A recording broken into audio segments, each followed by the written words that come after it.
Hey guys, welcome to Herding Little Cows to the Glory of God. If you haven't been here before, my name's Sarah and we have 8 kids in our home.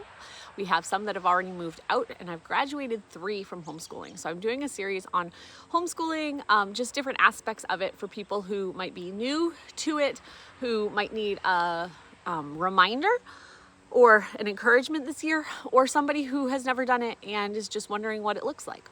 So today's video is about learning styles.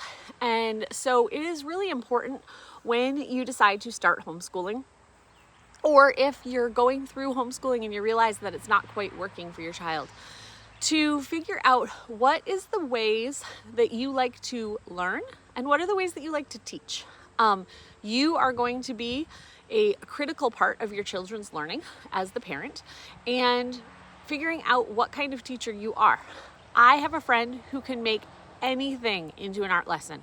She just naturally is really good at that. She makes really fun projects for her kids. I am not that way. And so if I were to try to make myself do that, I would go crazy because it doesn't come naturally to me, and it's not something that I thoroughly enjoy. Like, she thoroughly enjoys doing that with her kids. Now, I have other friends who really like, let's say, like lecture format learning. And for them, they learn really well that way. But then you might have a kid who doesn't learn well that way. So you, as a parent, have to figure out what kind of way naturally comes to you for teaching. And maybe the lecture format naturally comes to you for teaching, and that's fine. But if you have 4, 5, 6-year-olds, they don't learn well in a lecture style format. And so you might need to buy a curriculum that helps you to get things down to their level, or helps you learn. Maybe it's not even a curriculum. Maybe it's reading books that help you learn how to change your teaching style to help your child learn. Again, there's nothing wrong with lecture style learning and lecture style teaching if that's working for you and your child. If I felt, let's say I'm not an art person at all. I do like art, so I do incorporate art lessons, but I am not a naturally think through, hey, let's do this art project with that. If I wanted to do more art lessons with my children, then I might want to find an art book or a curriculum that uses more art to teach my kids. That's not the only way to learn. It's just what you want to do as a parent. So you also need to look at your children's learning styles. Some of my kids do really well and love workbook format. They like to sit down, they like to read it, fill out the questions. It sticks with them, so they can tell me a year later what they learned from that curriculum, and that is fine. I have a son who does really well with lecture style format.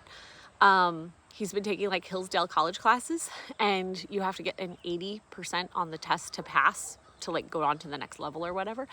And he's always gets the 80% or more, and it sticks with him. He can tell you the information later. But for some kids, they can do the entire lesson. Not other kids, because I only have one doing Hillsdale right now, but some kids can listen to an entire lecture format, maybe even fill out the questions immediately afterwards, but then it's not sticking with them and they didn't actually learn it. They retained the information long enough to put it on a test. And so if you're going to be teaching your kids, and I'm assuming that if you're teaching your kids, you want the knowledge to stick, it's best to do it in the way that they learn easiest.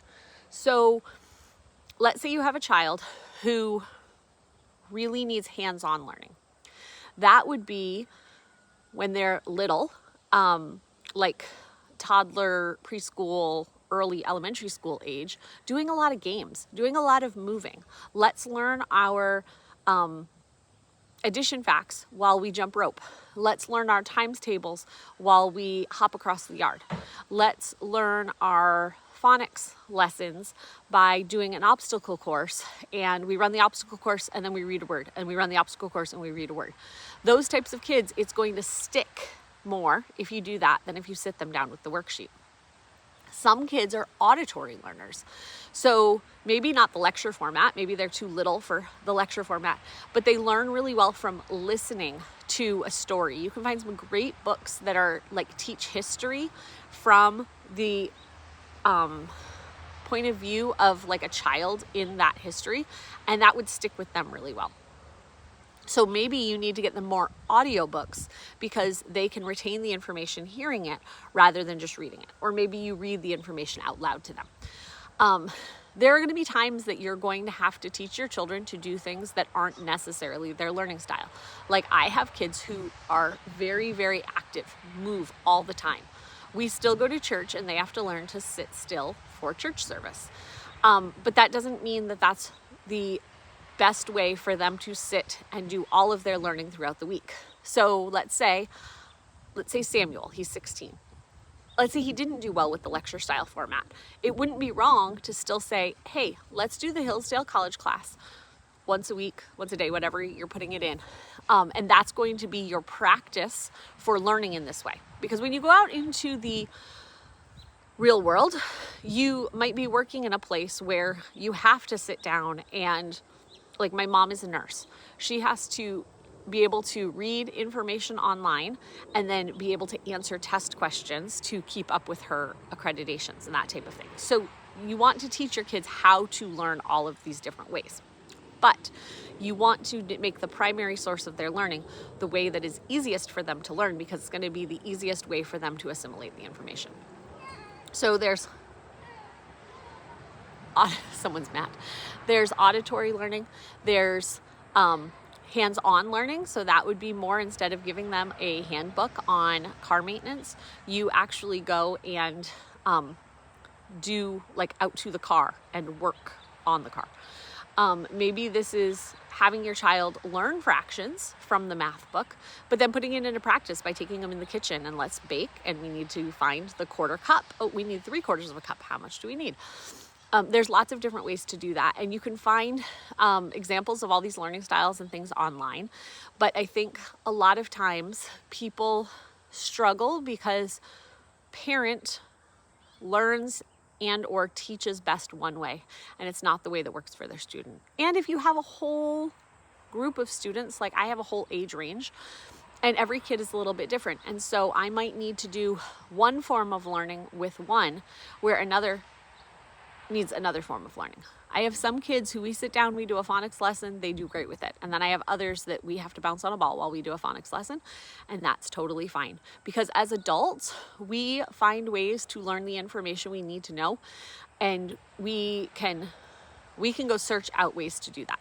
Our kids don't have that access, so we need to help them find the information. So if you have more questions about that, feel free to write down below. Again, I'm hoping this is just an encouragement for parents who have been in homeschooling for a while and you just have a kid whose things aren't clicking with. Maybe you just need to reevaluate this for yourself or your child, or new parents coming into it. Not every curriculum is a one size fits all, and what might work for one family might not work for you. What works for one kid might not work for your child, and that's okay. It doesn't mean you're failing. It doesn't mean that you've done something wrong. It just means you need to grow. If you have questions about your particular child you want to ask, I can answer those too. But some of these are going to be, some questions that are written down below are going to be put together in a Q&A of homeschool stuff along in this series. So we'll see you guys next time on Herding Little Cows to the Glory of God.